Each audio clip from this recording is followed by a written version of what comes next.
maamulka Hargeysa ugu nugul yahay damaca shisheeye markii ay Israa'iil aqoonsi ka raadiyeen oo iyaduba go'doon ah kuna caan baxday boobka barakicinta xasuuqa dadka reer Falastiin taas oo ah wax qof kasta oo damiir leh ka murugooday waxaan markale cadaynayaa in jamhuuriyadda federaalka Soomaaliya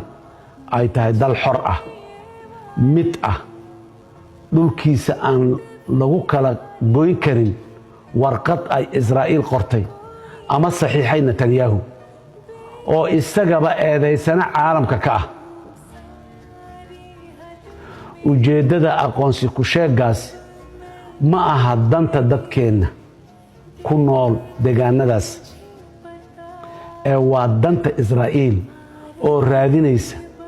dhul ay isku ballaariso oo ay si sharci darro ah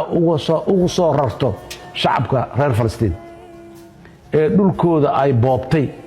kana dhisto saldhigyo military oo qalqal geliya amniga gobolka geeska Afrika gacanka cadmeed badda cas iyo guud ahaan bariga dhexe walaalayaal arrinkan wuxuu raad aan fiicnayn ku yeelan doonaa dhaqaalaha horumarka iyo deganaanshiyaha siyaasadeed ee dalkeena haddii si xigmad ku jirto